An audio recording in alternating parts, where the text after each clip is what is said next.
মানুষ মানবিকতা থাকে তাদের মধ্যে, যেমন রমজানে তারা মানুষকে প্রচুর কষ্ট দিছে, কোম্পানিরা দিয়েছিল, তারা তেল পর্যাপ্ত বাংলাদেশে ছিল কিন্তু তারা সরবরাহ করেনি। একটু আগে তেল কিনতে গিয়ে সেখানে দেখলাম যে কেজি প্রতি এই 2 মাসের মধ্যে একটা 20 টাকা না 22 টাকা করে পার কেজি তেল বৃদ্ধি পেয়েছে।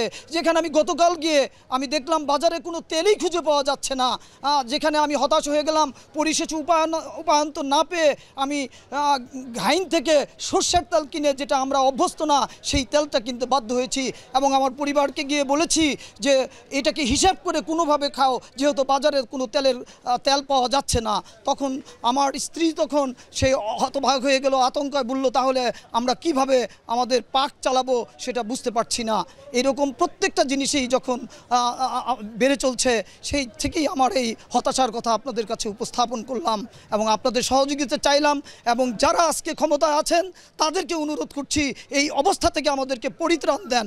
এখন তেলের দাম এখানে আসলে মূলত হলো যে কোথায় বাড়তেছে, কোন জায়গায় নক করলে আমার এই জিনিসটা কমবে, আমাকে সেই জায়গায় অ্যাকশনে যেতে হবে। আপনি এখানে এসে একটা দোকানদারকে বলতেছেন এই আপনার তেলের কত রেট, এত রেট, এখানে এসে আপনি উপস্থিত, কিন্তু এটার মূল জায়গাটা কোথায়, যেখান থেকে এলসি করাচ্ছে, যেখান থেকে বাইরে আনাচ্ছে, তারা কত করে রেট আনতেছে সরকার তো জানে। তাহলে সেই ব্যবসায়ী শ্রেণীর কাছে কেন সরকার যায় না? কারণ এখানে সরকার থেকে যদি একটা নির্ধারিত রেট করে দেয় যে এই টাকার উপরে কোনো বাইরে সেল করা যাবে না, তাহলে তো তেলের দাম বাড়ার কোনো প্রশ্ন আসে না। কিন্তু সেখানে না করে ছোটোখাটো বিষয়ের উপর, ছোটোখাটো যে একটা 10,000 5,000 টাকা জরিমানা, এটা আমি মনে করেন কিনা, মূল জায়গাটা আপনাকে অ্যাকশন নিতে হবে। বর্তমান যে মূল্য, সরকার সর্বশেষ যে 14 টাকা বৃদ্ধি করেছে, তার আগের মূল্য ছিল লিটার 175 টাকা।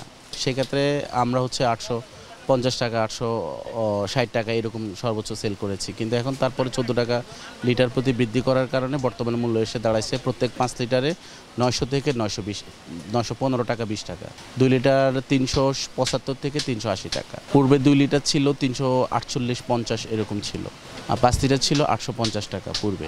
আমরা মার্কেট ওয়াইজ তেলের ডিলার দেওয়া হচ্ছে, ডিলার থেকে নেই আমরা একদম ডিরেক্ট।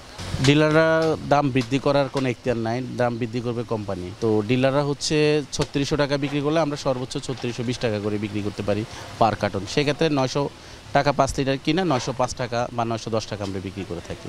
না, নতুন দাম রাখতেছে, কারণ হচ্ছে নতুন এমআরপিতে তেল দিচ্ছে আমাদেরকে, রেটের সাথে সামঞ্জস্য রেখে ওইভাবে মালগুলো দিচ্ছে ওরা আমাদেরকে। বাজারে তেলের বৃদ্ধিটা আসলে প্রভাব সবার উপরে পড়েছে, সব শ্রেণীর উপরে এটা একটা নেতিবাচক প্রভাব পড়েছে। আমি মনে করি যে দেশের এই বর্তমান প্রেক্ষাপটে একজন ব্যবসায়ী হিসেবে মনে করি যে তেলের দামটা বৃদ্ধি করা ঠিক হয়নি। এখন এটা আমার কথা এত হবে না, এখানে এটা একটা টোটালি এটা একটা কোম্পানিদের উপর, এটা তারা যদি মানবিকতা থাকে তাদের মধ্যে, যেমন রমজানে তারা মানুষকে প্রচুর কষ্ট দিছে, কোম্পানিরা দিয়েছিল, তারা তেল পর্যাপ্ত বাংলাদেশে ছিল কিন্তু তারা সরবরাহ করেনি, তারা মানুষকে কষ্ট দিয়েছে। তারা সরকারের সাথে দর কষাকষি না পারার কারণে তেলটা বাজারে ক্রাইসিস রেখেছে, পূর্ণাঙ্গ ক্রাইসিস রেখেছে, এতে মানুষ অনেক ভুগেছে, দেয়নি তারা। তো এখন তেল বৃদ্ধির সঙ্গে সঙ্গে, রেট বৃদ্ধির সঙ্গে সঙ্গে আপনি যদি বলেন 5,000 লিটার তেল দরকার, 10,000 লিটার তেল দরকার, এই মুহূর্তে আমি দিতে পারবো, অ্যাভেলেবেল আছে তেল, অভাব নেই কোনো। তার মানে এই দেশে মানবিকতা দিয়ে কোনো কিছু চলে না, যার শক্তি তারই প্রয়োগ। মার্কেট পর্যায়ে কোনো ধরনের সিন্ডিকেট নাই, এটার কোম্পানি পর্যায়ে সিন্ডিকেট আছে যারা সরাসরি উৎপাদনের সাথে জড়িত। আমি ব্যবসায়ী হিসাবে মনে করি যেটা তেলের প্রাইস 800 টাকার উপরে, 5 লিটার তেলের দাম 800 টাকার উপরে হওয়া উচিত না। 800-র নিচে থাকলে আরও এটা জনসাধারণের জন্য ভালো হয়, কারণ আমিও কোথাও না কোথাও ক্রেতা, হয়তো এই আইটেমটা আমি কিনি না, অন্য আইটেমটা আমি কিনি।